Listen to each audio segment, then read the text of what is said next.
Hi, you guys. Hi, Susan. Hello. Tonight, before I tell you about what the two wonderful things about tonight, I just wanted to say for anybody, there are very few of you who this might be possible for, but for any of you who are looking for information about WriterSpeak and don't have it, please like us on the WriterSpeak Facebook page. TSR submissions are open till November 21st. I want very much to thank our wonderful sponsors, Ellen Hansen and Richard Perlman, who have underwritten part of this program and made it possible for us to bring people here from faraway places. Tonight, I'm so thrilled to have this person here who I'm not going to introduce, because tonight we are beginning a new tradition, which is that the graduate students will be introducing the speakers.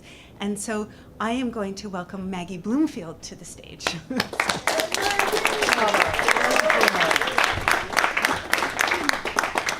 Thank you. Good evening, everybody. It isn't often that an author's first novel garners as much praise as Stephen Dow's The Book of Jonas. It has been called the first novel of 2012 to feel genuinely important by the Wall Street Journal, compared to Michael Ondaatje's The English Patient by the Boston Globe, and was chosen as a Barnes & Noble Discover Great New Writers selection for 2012. The Book of Jonas tells the tale of an adolescent boy orphaned by devastating violence in a war-torn, unnamed Muslim country and sent to live in America. In spare and evocative language, Stephen Dow tells us of a young man's struggles to assimilate into American life, to reveal the secrets he holds regarding the American soldier who saved him, and of his journey to make emotional sense of war, memory, and his fractured life. Reading the book was a wrenching emotional experience for me and a literary pleasure. Stephen was raised in Pittsburgh and attended University of Pittsburgh. He worked for 10 years in post-war reconstruction and international development before studying creative writing at Johns Hopkins and earning an MFA at Bennington. He is writer, photographer, and world traveler, and his work has appeared in McSweeney's, the Pittsburgh Gazette, the North Atlantic Review, and on MSNBC. He travels and resides abroad much of the time and is currently living in Brussels with his family, which makes us doubly lucky to have him as our guest speaker tonight. It's my honor to present the author, Stephen Dow.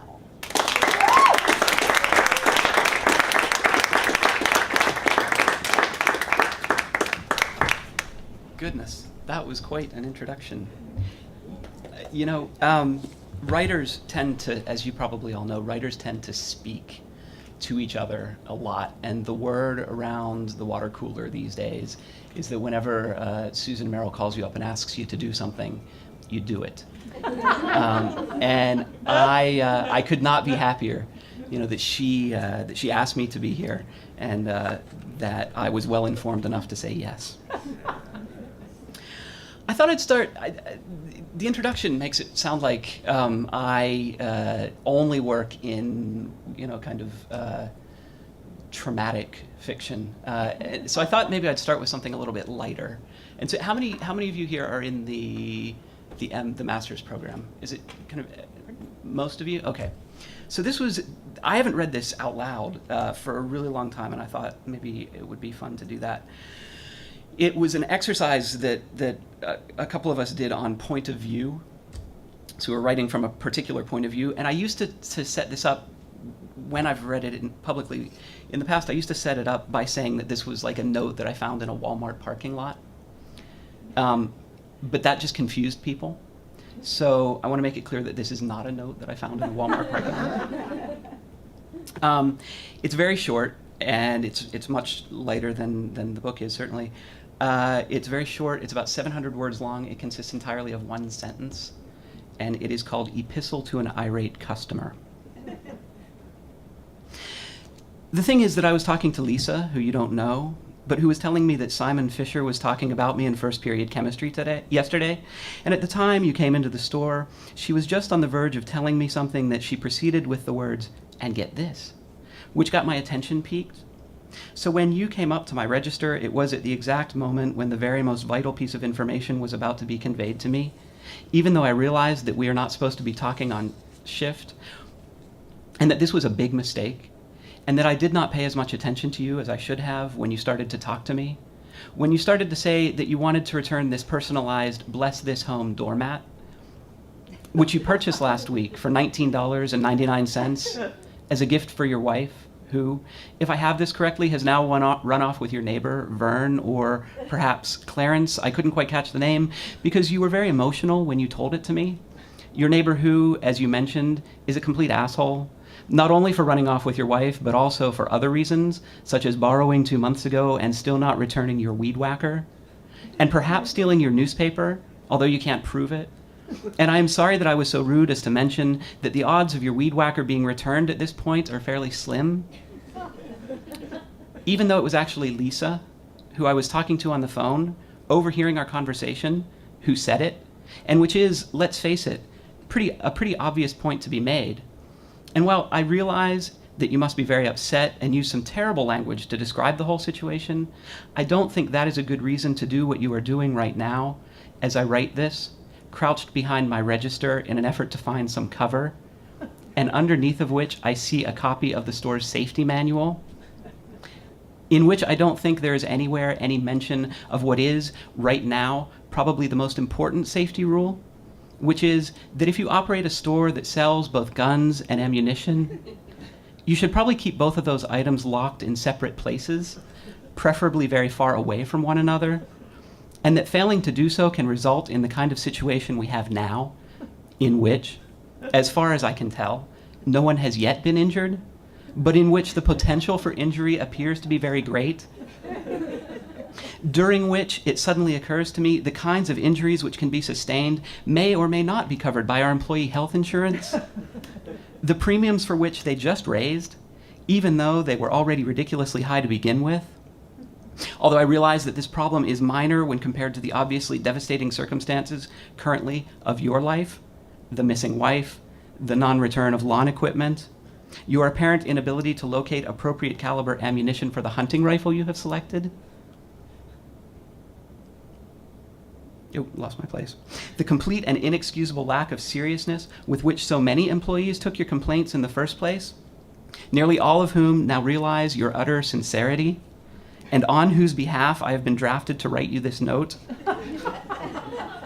explaining how sorry we all are that we did not pay appropriate attention to you in the first place, and that we are now, every single one of us, even Rufus in the stock department, who never smiles for anything, prepared to offer you the very best possible customer service ever.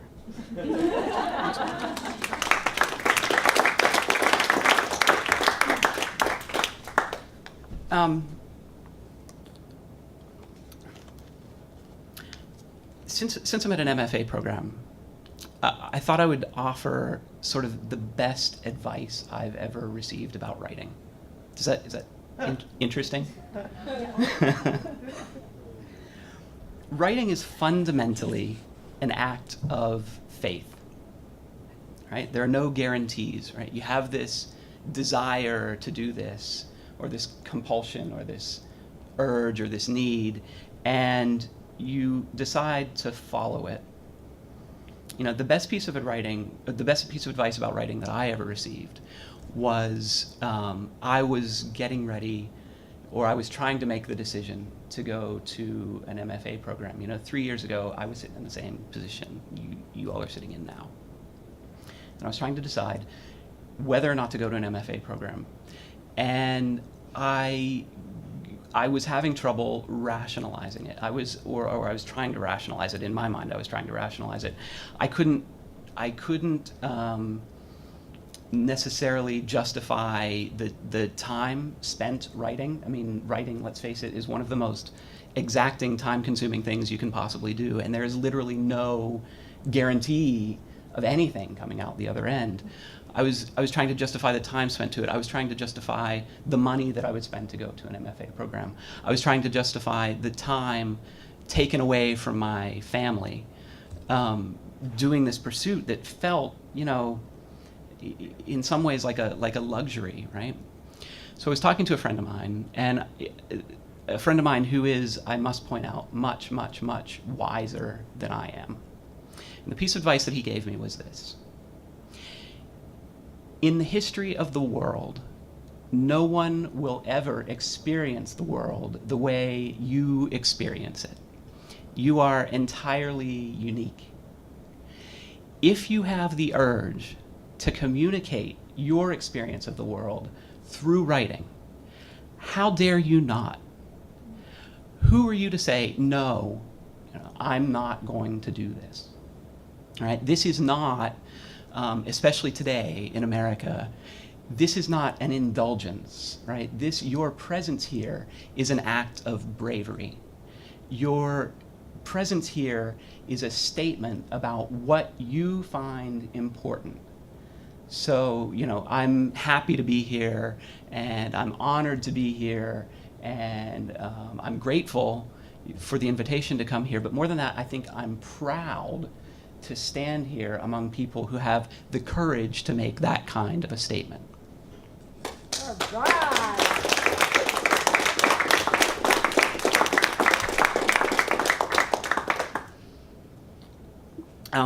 I'm gonna read from the novel, and I've tried to do this a couple of different ways. It kind of skips around a little bit, and there are points of view shifts, and there are time shifts and things like that. And I've found that the least confusing, most seamless way to read from it is to just read from the beginning. So I'll read a short excerpt from the beginning of the novel. And the great thing about reading an excerpt from the beginning is that it needs absolutely no setup. And the bad thing about reading from the beginning is that there is no wow finish. But I think, despite that this section that I'll read finishes in a place that feels appropriate, at least to me, and maybe it will to you too. They arrived like a thought, tracing contrails across the deep sky as though writing out their intentions in letters too big to be fully seen from the earth. Or they flowed low and fast over the hills, their great machines arcing silently from horizon to horizon, so fast that they were there and gone before the roar from their engines caught up, screaming the news of their arrival even as they disappeared. In the village, they tried to make sense of it. The imam said that the Americans were like the lion who had stepped on a thorn and then went about making a great noise, roaring at the world from his pain. But it would soon pass, he said, when the thorn dried up and fell out, when the pain ebbed, and then tranquility would be restored. Eunice's father, on the other hand, said that no, this was only the beginning. The plains and the sky were like the first gray dusting of blight on the wheat, which this year might only affect a few sheaves, but which would spread over time, draining the golden crop of its color, rendering it foul and devoid of life. Most of the villagers tended toward one or the other of these 2 points of view, but the discussions between them, while occasionally animated, as were most of their discussions, whether about God or cricket or livestock, lacked any real vehemence or certainty. The positions staked out were not hard and fixed, but were instead general inclinations to support one side or the other. Because in fact, nobody knew what to make of the visitors in the sky. No one could say for sure whether they were a temporary nuisance, as the imam thought, or a harbinger of disaster, as Eunice's father said, or even, as a very few dared to profess, brought with them tidings of better days ahead. So they carried on as usual, bending over their scythes in the fields, or walking the low pastures with their flocks and their dogs. And whenever they spotted a line of smoke high and pale like the daytime moon, or heard the jets echo from the surrounding mountains, they would look up and then turn to one another and talk about what it meant, as though discussing something large and remote and uncontrollable, like the weather.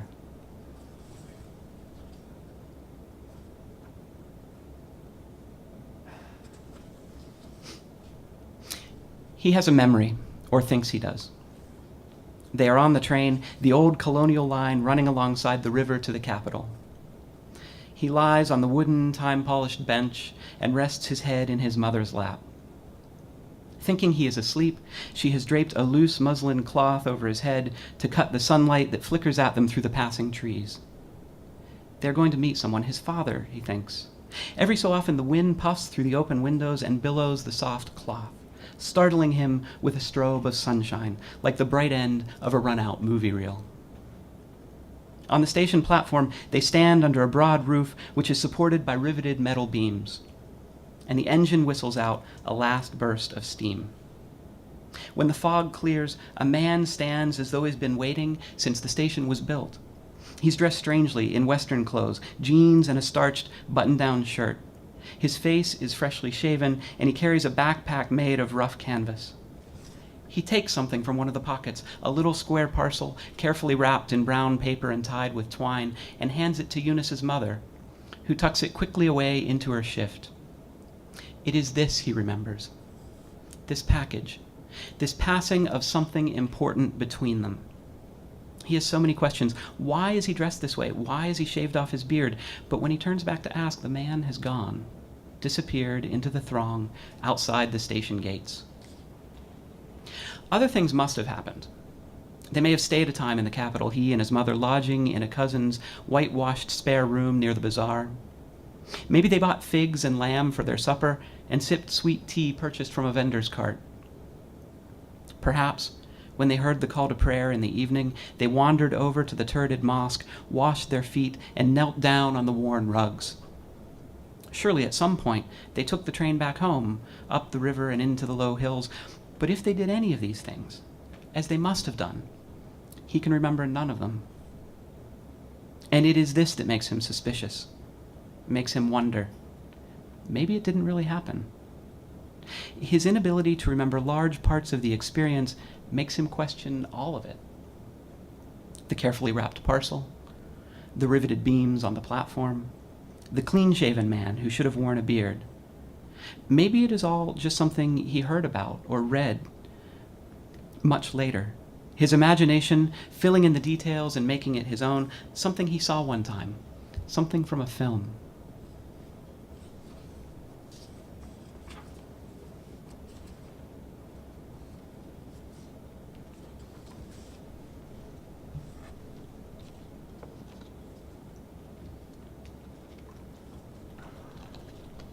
What is it like to lose everything? Eunice was first asked this question by a well-meaning development worker, a friendly young man whose specialty was working in war zones. They sat across from each other in cheap plastic chairs beside a bomb-scarred house that served temporarily as a hospital. Just for a chat, he'd been told, just to see if he needed help, to see if he could be helped. It must be so difficult, said the man, whose face was serene, to wake up one morning and see that life as you knew it has ended, that so much has been destroyed. Despite his youth, Eunice sensed immediately that the man was trying to get him to do something dangerous. His first instinct was to play it off, to make a grim joke of it. The house was getting old anyway, destruction as a form of camouflage. At least now we don't have to maintain the roof. Anything to deflect the course of the inquiry. But this would not do, he sensed. Not with this man who sat across from him, this friendly man with his placid, expectant face. So how to answer? Should he talk about his shaking hands, his trembling limbs, the ringing sound in his ear, his blurred vision? Should he describe his physical injuries, show him his wounds, the rudimentary stitches now nearly ready to be removed underneath the bandage on his forearm? Should he discuss the numerous times after he fled into the mountains surrounding the village that he stood at the cliff edge, wind rushing up into his face, and nearly felt himself take a step off, unconcerned whether he fell or flew? Or should he talk about, and this is what he found to be the odd thing, the blessing of it, the surprise of finding himself alive, finding himself connected to life? Should he talk about the days after he ran into the mountains, about feeling surrounded, even in that barren place, by life? About the plants that seemed to vibrate with it, butterflies and rock mice and ants and caterpillars and snow hare and everything he looked at, even the stones seemed alive. On the mountain, he once came face to face with a dark Vulcan, riding low on the thermals, wind whooshing through his feathers, and felt one with him, felt peace, as though just by watching the great bird, just by following his example, he could stretch his arms and lift his feet from the ground. Or should he say that the thing was now part of him, defined him, founded him? That he could no more describe its effect than he could describe being born. What is it like to lose everything, they ask. The question takes various forms, and that day, sitting in plastic chairs beside a shattered house, he developed his one and only response. What is it like to lose everything? Asked the man, the stranger who was there to help. And Eunice fixed him with his pale green eyes and said, what is it like not to?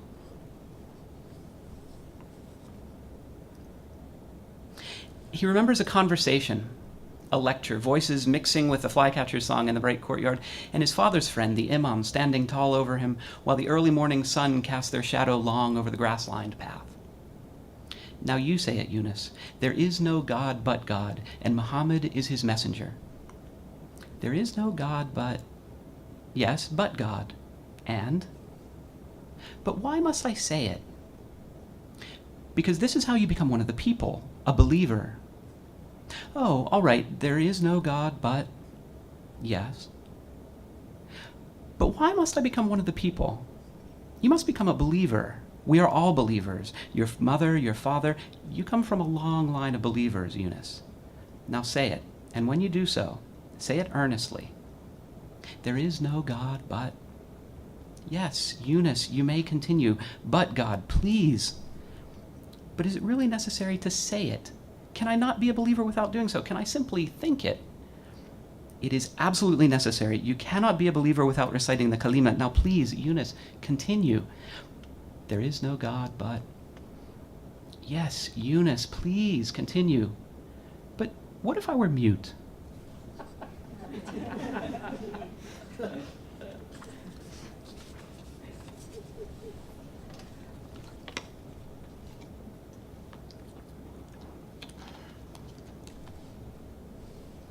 He changes his name on the airplane. Somewhere over the Atlantic, he assumes a new identity. The flight attendant hands out white and blue landing cards, and he borrows a ballpoint pen from the woman sitting next to him to write out his new name, Jonas, in the space provided, right next to the space that gives his age, 15. Thus named and dated, he signs the card underneath the paragraph explaining that he waives all his legal rights by doing so. His right to counsel, his right to privacy, his right to oppose deportation. He suspects this will cause trouble. He does it anyway.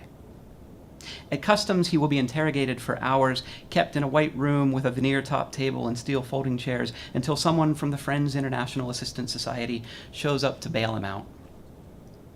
Or later, at his new school, he will explain to anyone who asks, the math teacher, the English teacher, the assistant principal, the head principal, that legally, his new name is a direct translation of his old name, even though he feels intuitively that this is not quite true. He knows that the law and the truth are rarely the same thing. The plane's motion nauseates him, and in an effort to relieve it, he looks out the plexiglass oval at the blue void below, the gently curving skyline. Occasionally, he spots an island riding the dark sea, marked by a puff of white cumulus. In the plane, he finds it easy to imagine himself floating between two worlds, two existences, each of them true, but does not yet realize that this is a feeling that will never completely leave him. The female flight attendant has been joined by a skinny, dark-haired man, and together they wheel the clanking metal food cart down the aisle, passing out foil-covered trays, plastic utensils, and plastic foil-covered cups of distilled water. The action is polite and efficient. Jonas's meal is chicken and some sort of yellowed rice, which he eats with a voraciousness that seems to embarrass his seatmate, an elderly woman with large eyes and an open face. The airplane lavatory smells of disinfectant and dry air and seems to aggravate the ringing in his right ear. A sign on the wall warns him that he may be fined $3,000 and sent to jail for damaging or disabling the smoke detector. The notion that a smoke detector might exist in the bathroom of an airplane, much less the impulse to damage or disable it, had not previously entered his mind. But now that it has, he wonders how punishment might be exacted were he so inclined. He has $50 in his pocket and a small duffel of clothes in the hold, both of which have been given to him by the society, the combination of which constitutes the entirety of his worldly possessions. Back in his seat, he looks again at his name, written in block capitals in the demarcated spaces on the landing card, and he underlines it with the borrowed pen. The woman who is sitting on his left, near his good ear, has fallen asleep. He puts the pen down on the tray table and looks at the long, pale scar running up the dark skin on the back of his arm and under his rolled-up shirt sleeve. "Where did you get that?" the woman beside him had asked. "I fell off a mountain," he had said. He's beginning to feel claustrophobic in the sealed, pressurized tube. He is tall, constantly mistaken for being older than he is, and his knees knock into the back of the seat in front of him. He can't get comfortable, can't stretch out, and for a moment he fights off a wave of panic. He is surrounded by plastic and metal, which confine him to a predetermined form, a standard that does not comfortably fit him. He pushes his knees again into the back seat in front of him, and its occupant shifts, pushing back against him in a kind of warning. Eventually, a bell dings, and he feels a sinking sensation in his stomach and legs as the plane begins its descent. He fights off another wave of nausea as he folds up his tray table and is told by 2 different flight attendants to incline his seat. He explains in nearly panicky tones that it is broken and that it will not incline, and after this explanation, he's left alone. The ground rises up to meet him, and he feels himself jolted forward, pushes himself into the back of his chair as the plane slows forcefully. When the plane turns from the runway, the gently rolling landscape scrolls past his window like a diorama. How lush, how green it looks, ivy climbing the massive broadleaf trees, the atmosphere so thick with humidity that he can see it. And then, before he realizes, the plane has rolled up to the gate, and there's a rush for the overhead luggage, and a wafting of heavy, wet air as the door is opened, and they are in the aisles, pushing forward, and he has trouble getting his feet underneath him, trips on a blanket someone has left on the floor, grabs a seat back for support, and it is happening so fast he can't believe it, and he stumbles off the plane and into his new world. Thanks very much.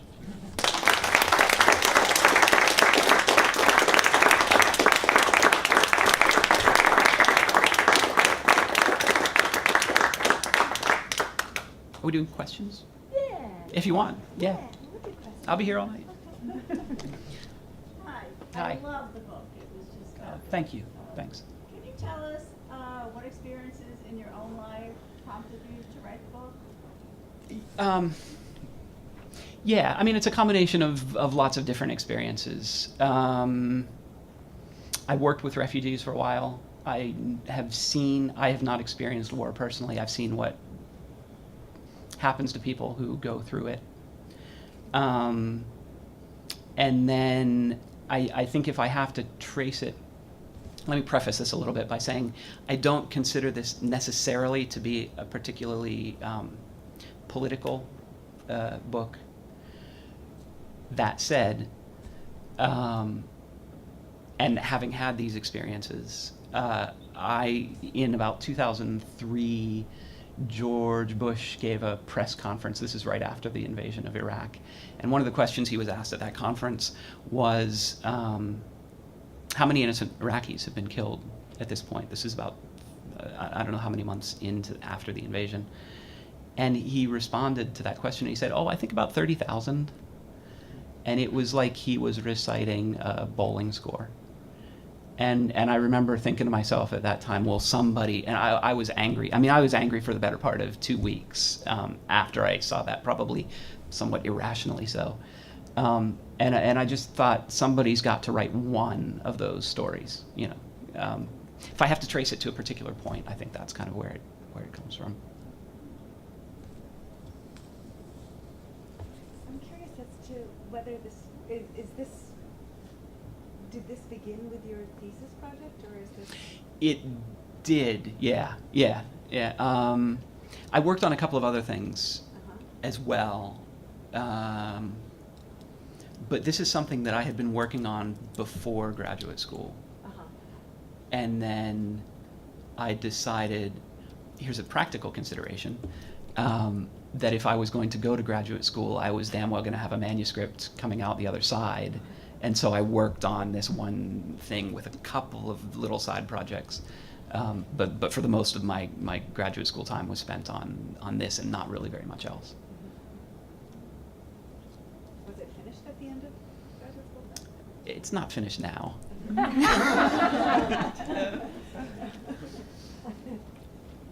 I noticed in your grocery store epistolary that Yeah. it opened with sort of this one narrator and worked into a collective voice. at the Right, end. yeah. And then in the beginning of your novel, it opens with a collective voice and it works into an unist. Is that an intentional decision that you made, or did it just sort of happen for you? That is fascinating. I had no idea. But you're right. I am worried now that I know that might screw something up. No, that's true. I'd never thought of that before, but yeah, no, it's true. God, I hope I'm not learning about my internal processes, because that would just screw the pooch.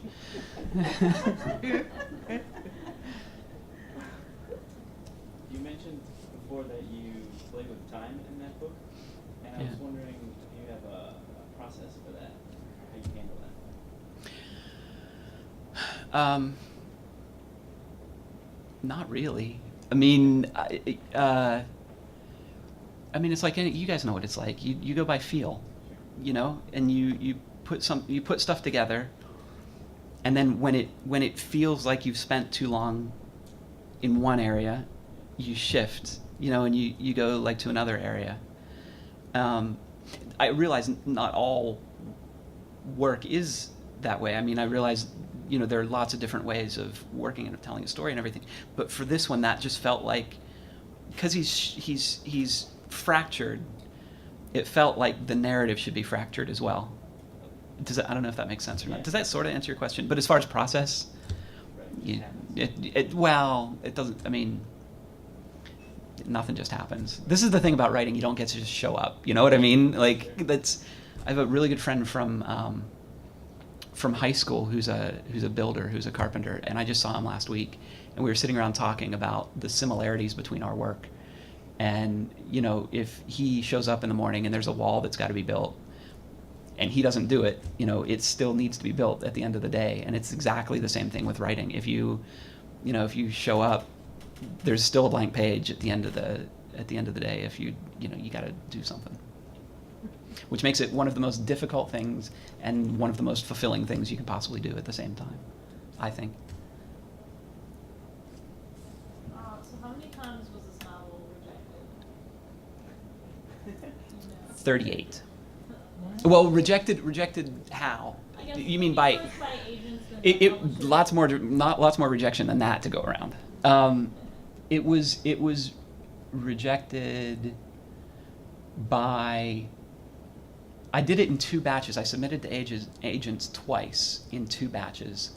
One time I submitted to 20 agents and got rejections from all of them, and then another time I submitted to 20 agents, but with a different strategy of actually writing a good cover letter.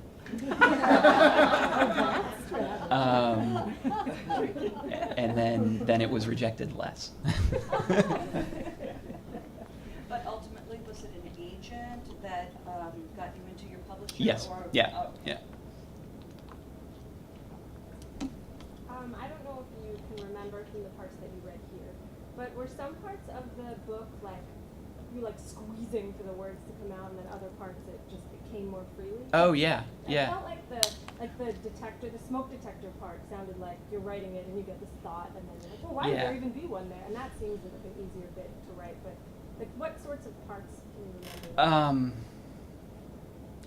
I can remember spending hours staring at a blank page in my notebook and getting up from the table 2.5 hours later and it still being a blank page, and having that be really, really, really frustrating.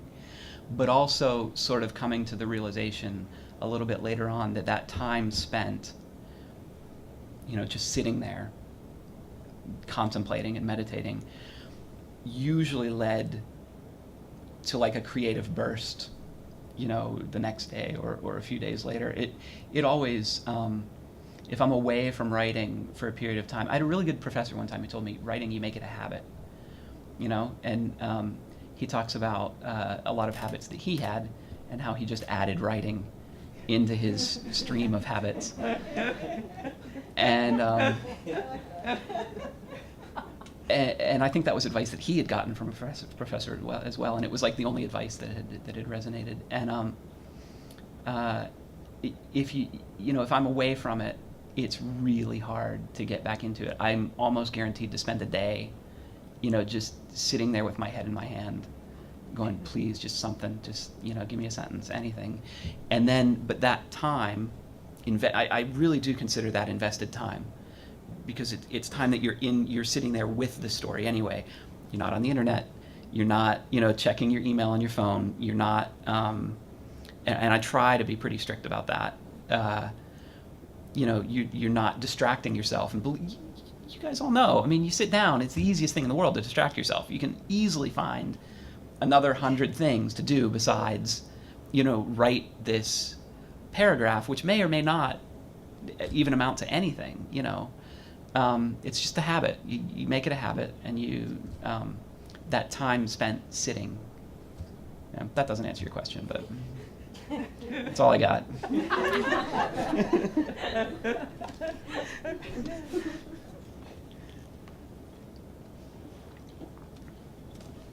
much research went into the book, and what types of readings and things did you do in order to inform?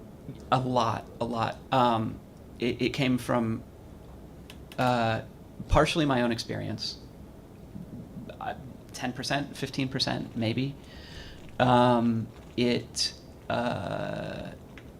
It came from reading a lot. I've got a friend, and I really hate her for this.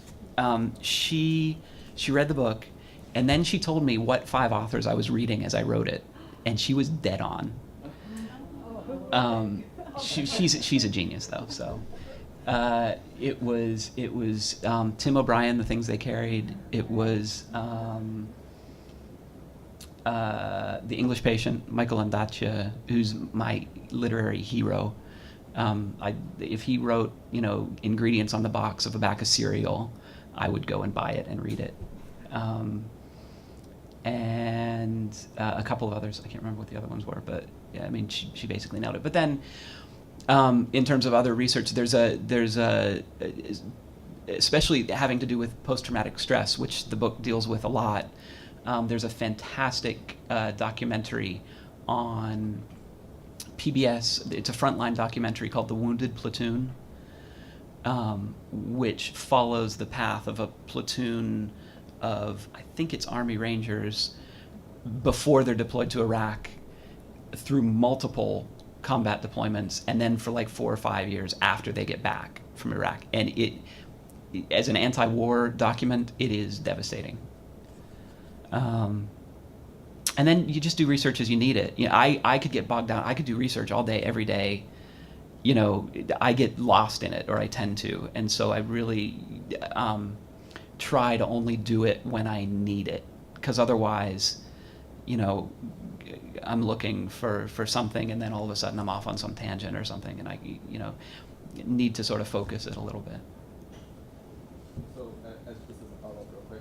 Yeah. For your next book, then, would you maybe stay away from from reading writers that you like and try to emulate sometimes in order to not get their... No, because that's how, I think that's how the words get in. And I'll read other writers and new writers and different writers, but the importance of reading to this whole process cannot be overstated. It's so important to push yourself outside of your own comfortable use of words. You have habits that you've developed over time when you use words, and those show up on the page. They show up when you speak as well, but they really show up on the page. And I think it's important to experience other ways of using words that you're familiar with, or other formations and combinations and things like that. So. Larry? narration, it's such a strong storytelling voice in the narration, and I want to know if reading out loud was part of your editing process. Yeah. Yeah, I've read this whole thing out loud probably 10 times.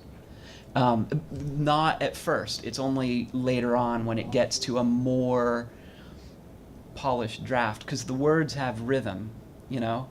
And you need, I find for me, that the best way to experience that rhythm is to read it out loud. And I don't know if I don't know if people, when they read things, think the words through as if they were reading them out loud, but I kind of tend to. There was a writer, was it Gore Vidal, who talked about, people who read while moving their lips, and he meant it as an insult, and I was like, I do that. What do you do? I do. I read almost everything I write out loud, because I think it gives you another experience of it, another way to see it, or to hear it literally. It comes across, that's what I was. Thanks. Hey. You say you spent some time working with refugees. Yeah. Is Eunice one boy, or is he an amalgamation? He's an amalgamation. I think every character in here is an amalgamation. There's a little bit of my brother in him. There's a little bit, if you've traveled to non-English speaking countries, and especially lesser developed non-English speaking countries, there's always a pack of kids around, right? Or it seems like it. And there's always one of those pack of kids who speaks impeccable English and is just a little bit brighter than everybody else. And he's the one who comes up and introduces himself to you. And so Eunice Jonas is to a certain extent based on that, that kid. I have a cousin. He's based a little bit on a cousin. They're all amalgamations. Like Rose, Christopher's mother is like every Western Pennsylvania housewife, mother of a friend, sort of like rolled into one. A little bit of my mom. Christopher's childhood is my childhood, basically. But different sort of, you just sort of, amalgamate like these balls of clay, right? And take different experiences and things and try to form something that's believable and,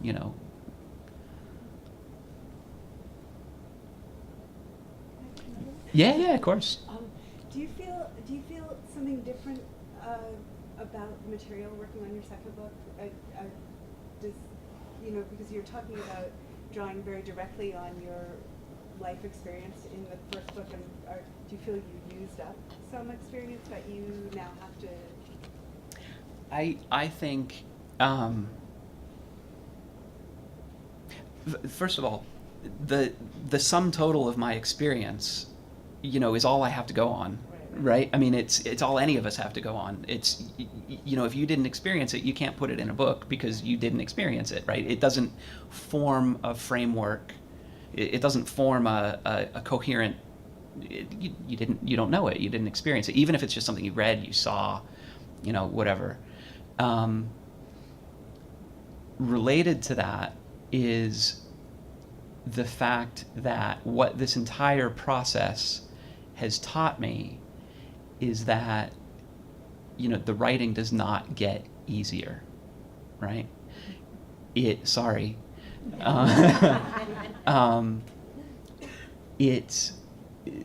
there are a lot of there's a lot of stuff around it. I'm thrilled to death to be able to come here, and it's such a solitary thing. I love to get out and talk to people. I mean, that's I absolutely love to do it. But the actual writing is what we're about. It's the writing is what's important. It does not get easier, at all. In fact, it might get a little bit harder because you can't tell the same story twice. Yeah. So it's easy to walk around like asleep.